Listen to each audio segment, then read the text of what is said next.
Welcome back to Voices of Color, where diverse voices unite to inspire, empower, and share powerful stories. Your host for this session is Yvonne McCoy. Yvonne hails from Greater Philadelphia. She's the women's business strategist and the creator of the Client's Trust Journey. She's got another amazing guest coming right up. Take it away, Yvonne. I don't know how long you guys have been here, but you are definitely in the right place if you're here for this talk. Today, we are going to hear from Jessper. Say your last name. Maquindang. And he's going to talk about something that's really interesting. It's a little bit different than the other topics, but it is so on target. And his topic is From Asthma to Ultra Marathon, Leadership Lessons from Overcoming Obstacles. And you know what I know about leadership is that you need leadership values in all parts of your life, whether it's business or in your personal life or in your community. And so this has got to be something that's going to be really helpful. So tell us why you're doing what you do. Absolutely. So a little bit about myself is that the greatest obstacle that has shaped my life. Growing up, I was diagnosed with asthma. And when people find out that you have limitations, they automatically lower their expectations of you. And that's exactly what happened in my life. When people found out that I was growing up with a limitation, they set lower expectations of what I could or could not do. And that was including my family. I just remembered to stay indoors, stay away from pet fur, stay away from pollen, stay away from dust. Jessper, you can't do this. Jessper, you can't do that. For our audience out there, I want you to reflect back on a moment when you were told that you were not capable of doing something. And if you did have a moment where someone told you that you were not capable of doing something, where someone did not believe in you, I want you to put a 1 in the chat. And then I know it's generally common for many people, but restrictions, limitations, low expectations of you, it's a terrible feeling, right? I mean, for me, as I shared, so many restrictions. And then because of that, for years, I played small. What's the point of doing anything when you're convinced that you were not capable of doing anything? But over time, I realized there is more to life after all. I want you to imagine the scene where you're sitting in your room and you're looking out the window and you're seeing all the other kids having fun. They're playing around, laughing, smiling, and you're stuck indoors, feeling sorry for yourself. That's not the life I wanted to live. I knew there was more out there. And that's when I realized it is time for a change. And around the same time, I was inspired by major goals, including that of marathon runners. And I told myself, you know what? I'm going to run a marathon. Even with asthma, I'm going to complete a marathon. Over the years, I put my training shoes on, took it step by step, did a lot of training. I started with a 5K, worked up to a 10K. Of course, there were challenges along the way. Went up to a half marathon. And then when I finally reached the finish line of my first marathon, I felt this great sense of joy and relief, because really reaching that major goal after everything you've been through, it's meant so much to me. But however, it didn't stop there. Over the years, I realized there's something more than a marathon, and it's an ultra marathon, which is a race that's anything more than 26.2 miles. And I found a 50K, which translates to about 31 miles. And again, put my training shoes on, worked my way up there. Challenging, of course. I mean, the aches and pains you feel in your legs. Growing with asthma, not just my lungs, but I still have these other physical and mental struggles that you still go through as you're training. But when I finally reached that finish line, that's when I realized that anything is possible. And that's where I realized resilience does make a difference in your life. Back to you, Yvonne. People in the chat are going so inspired. Wow. Way to go. So yes, I agree with that immensely. So it's been such an adventure of just learning and growing and just gaining all these experiences as I've made that journey of reaching my first marathon and then reaching my first ultra marathon. And so, what are the lessons that you did learn, leadership lessons that you did learn from overcoming those obstacles? Absolutely. So as I thought about it, I realized there are 5 lessons that I've learned. The first one is don't get discouraged. Life always throws lemons at you. Life always throws challenges. There will always be struggles, but never keep your head down. If you fall down, don't stay down. Get back up, dust yourself off, and keep going. The second lesson I learned is that the toughest moments in your life are the greatest opportunities for growth. So if you think about it, the challenges that in life that people have gone through, is it surviving cancer? Is it going through divorce? Is it losing a loved one and finding your way through it? These are the moments where you realize that there are opportunities to learn more about yourself and the world around us. And 3, major goals, they don't happen overnight. Big accomplishments do take some patience, and I recommend not to really rush things, but to take it one day at a time, knowing that you will get there one day. And 4, it's to celebrate every win. As I mentioned, my journey getting through to a marathon, 26.2 miles. It's never easy, but when you get your first mile in, celebrate that. When you get your second mile in, celebrate that. When you reach your third mile, celebrate that, because every win reminds you that you're making progress in your long journey towards a major goal. And last but not least, the 5th lesson I learned, it's worth it. Any major goal that you set your mind to, it is worth accomplishing, because once you reach that goal, you realize that you were capable of doing more than what you asked for. Absolutely. And I have to say, a lot of the lessons that you're sharing are the same lessons that I learned as I was losing over 150 pounds. And, the one that I want to kind of attach myself to is the one about my mantra is it doesn't matter how long, how often you fall down. It only matters how often you get up and how fast. Because in the weight loss realm, if I waited a whole nother year before I started again, I'd be in big trouble. But if I could start with the next meal and get back on track, then I really hadn't lost that much.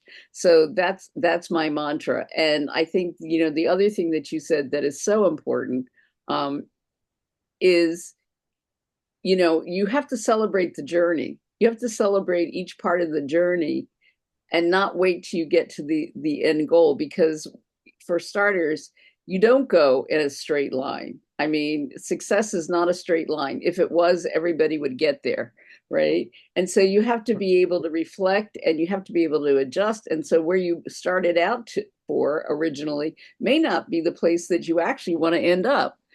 And that's, and that's the other thing. So absolutely. So can you tell us a little bit more about each one of these and how we can use it in our life?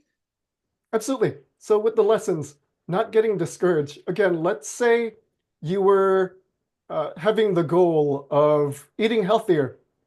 Of course, if there's a day where you're with your family and the only choices are choices that are less than healthy, again, you're with your family. Don't feel too bad about yourself. Don't necessarily call it a cheat day. I don't recommend any cheat days. It's important to stay consistent. But if you were somewhere where you couldn't stay consistent in eating healthy, don't beat yourself up over it.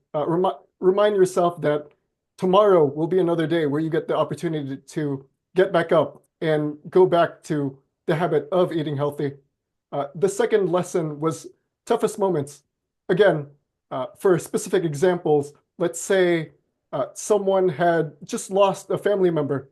Of course, those struggles can bring dark times, but at the same time, these times can bring moments of reflection, reminding you that the great things that you're grateful for, just the opportunities to see what life has provided you throughout the years, and then learning to stand up on your own and see the light and move forward. There are so many great lessons that you can learn from these moments of struggle and pain, because, as I mentioned, there are opportunities for growth. Third lesson, that major goals don't happen overnight.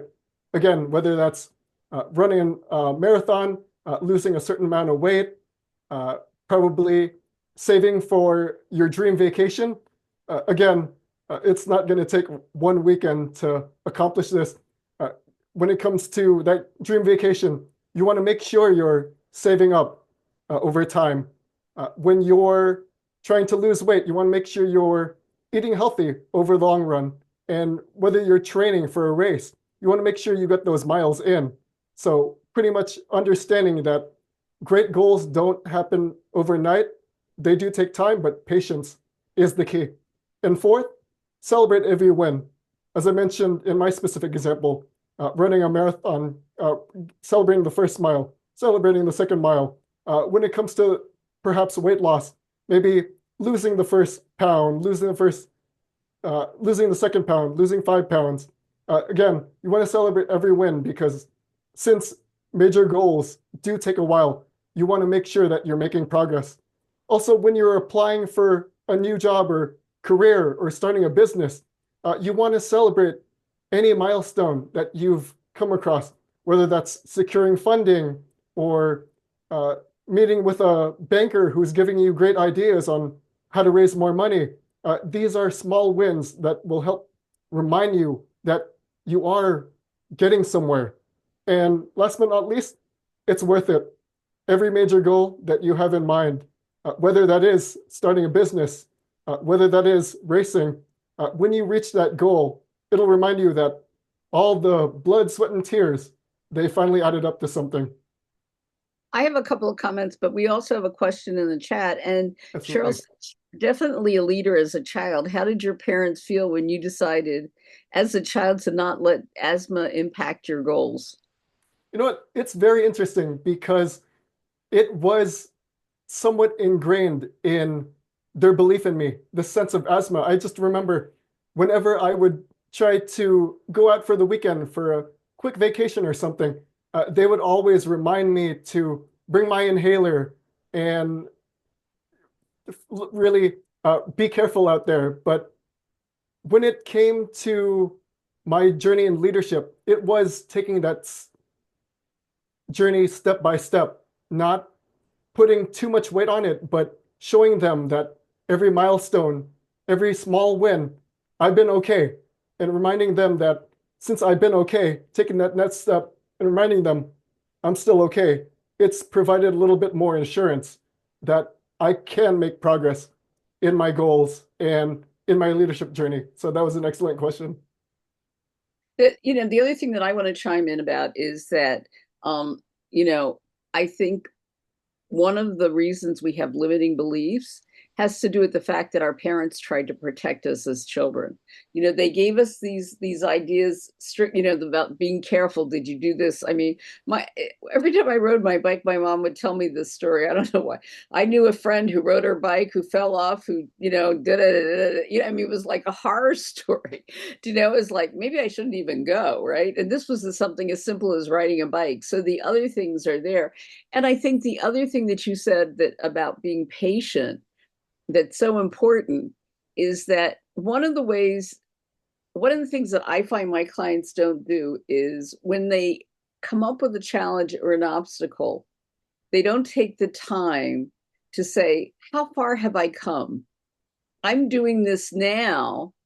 I wouldn't have done it before. Look at me doing new things. I mean, one of the things that I find that's amazing is when you take on something new, things that you thought you had under control sometimes fall apart and you're like, oh, but I know that earlier I wouldn't have even have tried to have done those things. So challenges are a way, I think, of an affirmation that you're trying new things and that you're growing and that you're getting to spread your wings a little bit. And they're to be celebrated because there's something to be learned and you can see how much progress that you've already made.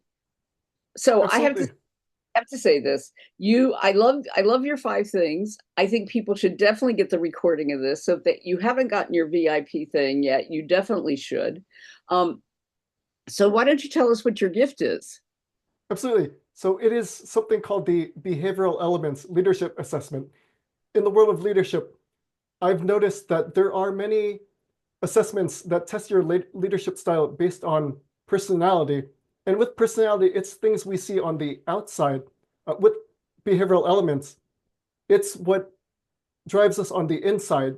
So finding our whys and understanding what makes us choose certain things and make certain decisions, that's a great way to understand your leadership style. And there are 4 elements: water, air, fire, and earth. And when you take an assessment, you'll get more information, but it's a great way to understand your leadership style. So I have a couple of questions. So the first thing is the link to the free gift is there. You want to click on that now to make sure it works and so that you can get that. The second thing that I want to say is that as we're talking, I think part of what you were saying is that it's so important to know what your values are in terms of your leadership. And can you talk a little bit about leadership and entrepreneurship? Absolutely. So when it comes to leadership, it's really about that vision and that purpose. And when you connect it to entrepreneurship, it really is finding that why in why you're trying to solve a certain problem, or you're trying to build a new venture that creates a new solution. So when it comes to leadership, it's very important in the world of entrepreneurship, because when we're starting a new business or starting some type of new venture, it's not always easy. As I mentioned in my personal story, life will always throw lemons, life will always throw obstacles, struggles, you name it. But as a leader, when you have that vision and purpose in mind, that's going to give you the motivation to move forward. So one of the things I think is really important is you said is you need a why. You need a big enough why. And that's what helped me to lose weight was I knew how to do it. I'd done it before, but I hadn't kept it off. And it was, this kind of vicious cycle. But it wasn't until I found out I was going to be a grandmother that I was like, wait, I want to be an active grandmother. I want to be able to do things with my grandkids, that I actually made the mind shift because I had a why that was personal. It was part of how I wanted to see myself in the future, to be able to say my grandkids love coming to my house. They love doing things with me, that kind of thing. And so having that vision, right, can be huge in terms of leadership. And the other thing in terms of entrepreneurs is that I think what happens so often, this is my opinion, and so I can ask you what you see, is that as entrepreneurs, we tend to be doers. And so we put all of our energy into what we can do and how we can do it well. But sometimes we haven't spent the time in the self-development so that when our business is ready to scale and we need to bring on other people or subcontract or do collaborations and stuff, we are somewhat wanting because we don't really understand ourselves. So I don't know if that's an experience you've had or something that you can speak on. That brings up an excellent point, because as entrepreneurs, especially solopreneurs, we're so focused on the day-to-day that we put these blinders on, that when it finally comes time to grow, we realize there are opportunities that we weren't prepared for. And that's where our leadership needs to come in, where we need to see what we were striving for in the first place and use that as a grand vision for taking things forward. And then at the same time, finding opportunities for growth. So as you mentioned, personal development, professional development, there are so many resources out there that we should take advantage of them because they will help us grow. When we're focused on the processes, systems, structures, again, it's so easy to get lost in those details. We need to remind ourselves to really focus on our growth, self-care, self-balance, you name it. There are opportunities to prepare ourselves for what's to come. And one of the reasons I think that's so important is because especially if you're a solopreneur, you have to be able to refurbish and reset yourself and re-energize yourself. And I was kind of putting together a model, and I called it the 4 C's. And when I first did it, it was competency. I don't know. Anyway, but I put community last. And when I looked at it, I was like, no, community should go first. Because if you go into community, you can grow so much faster. You can have other people give you insights. You can get, you can, learn from other people's mistakes and stuff. And I think that leadership is not, I'm the person. If you have to say I'm the boss, then you're not in the place of leadership, right? So That's right. leadership is being able to build a team and work with others and getting the best results possible. And in the law, if you want to be in business long term, you have to take care of yourself long term. So this has been amazing. We should talk. We should talk. We're gonna run out of time on this. So is there anything else in terms of, when you went, from asthma to a marathon. I went from losing weight to being able to get out front. I interviewed somebody for my podcast that went from his stuttering to being a leader. And I just want to say that you do not have to have a major thing to go through this process. It can just be that you don't believe in yourself, and it makes you show up in a way that you are not your best. And so I'm going to say again that you should make sure you click on the link and download this free gift to see about your leadership. I'm sorry, did you have a VIP gift? Not at the moment, but stay tuned for future events. Yes. And also, I'm sure if you go to this free gift, it'll be a way to contact you and learn more about you and what you do. And I'm sure you're going to be doing events and stuff in the future so that we can all get a hold of you. So, I want to thank, somebody knew who I was talking about, Raja, about stuttering. I want to thank Cheryl and a couple other people that are here for participating and making this great. Again, you want to get the VIP so you can hear these tips so that you can move forward. We have another fabulous speaker coming up at the bottom of the hour, so that you're going to want to make sure that you pick a track for that.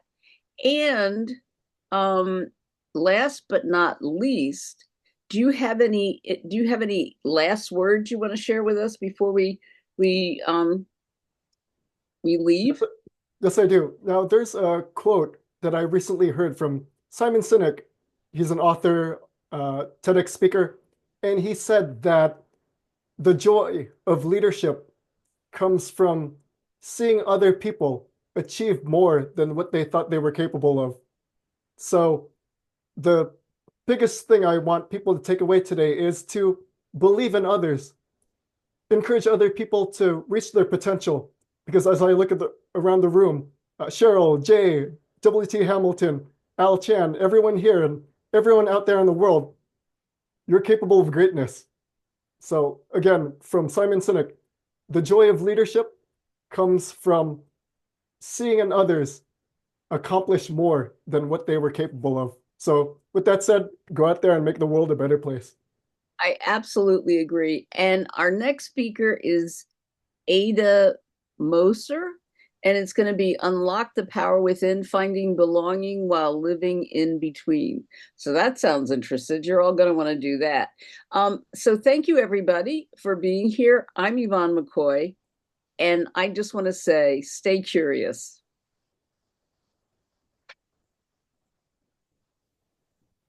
Thank you, Yvonne. Yeah. Well, I think we have some extra, some outro music that's going to come and sing us off. But if not, it just means we don't want to go. We had such a good time. We don't want to leave. I'll dance to some silent music. Yes. So.